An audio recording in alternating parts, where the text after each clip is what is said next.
I'll start with this poem. I wrote this poem when the bombs were dropping on Gaza, and I was the media spokesperson for the coalition, doing a lot of the organizing. And we had stayed up to about 6 o'clock in the morning, perfecting every soundbite. And by the end, if you're Palestinian, you know most Palestinians get tired and start pronouncing our P's as B's. So we become Palestinians by the end of the day. So I was practicing my P's all night. And the next morning, one of the journalists asked me, "Don't you think it would all be fine if you just stopped teaching your children to hate?" I did not insult the person. I was very polite. But I wrote this poem as a response to these types of questions we Palestinians always get. Today, my body was a TV'd massacre.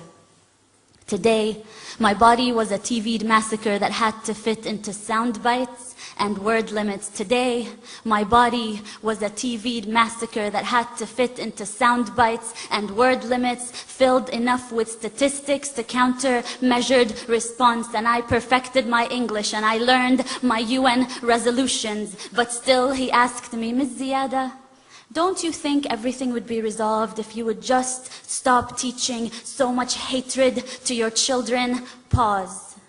I look inside of me for strength to be patient, but patience is not at the tip of my tongue as the bombs drop over Gaza. Patience has just escaped me. Pause. Smile. We teach life, sir. Rafif, remember to smile. Pause. We teach life, sir. We Palestinians teach life after they have occupied the last sky. We teach life after they have built their settlements and apartheid walls. After the last skies, we teach life, sir. But today, my body was a TV'd massacre made to fit into sound bites and word limits. And just give us a story, a human story. You see, this is not political. We just want to tell people about you and your people. So give us a human story. Don't mention that word apartheid and occupation. This is not political. You have to help me as a journalist to help you tell your story, which is not a political story. Today, my body was a TV'd massacre. How about you give us a story of a woman in Gaza who needs medication? How about you? Do you have enough bone-broken limbs to cover the sun? Hand me over your dead and give me the list of their names in 1,200 word limits. Today, my body was a TV'd massacre made to fit into sound bites and word limits and move those that are desensitized to terrorist blood. But they felt sorry.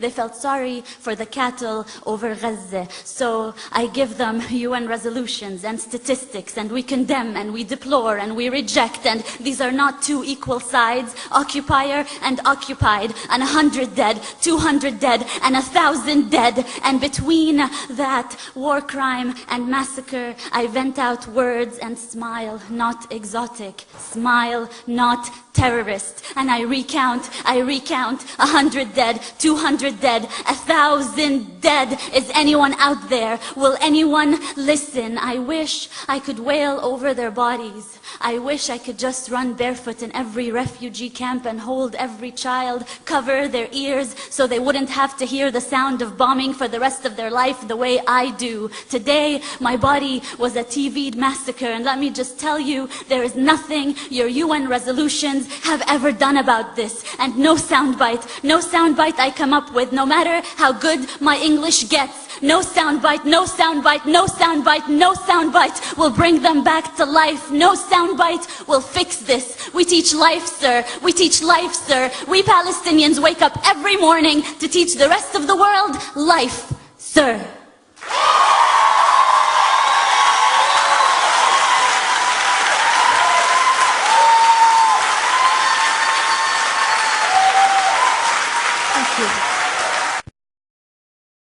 Conozco a tus esclavos, López Dóriga y Loret. México en el suelo y tú montado en el asiento de tu jet. Sé que no lees, que con inglés tampoco puedes, que piensas que labores de la casa son solo para mujeres.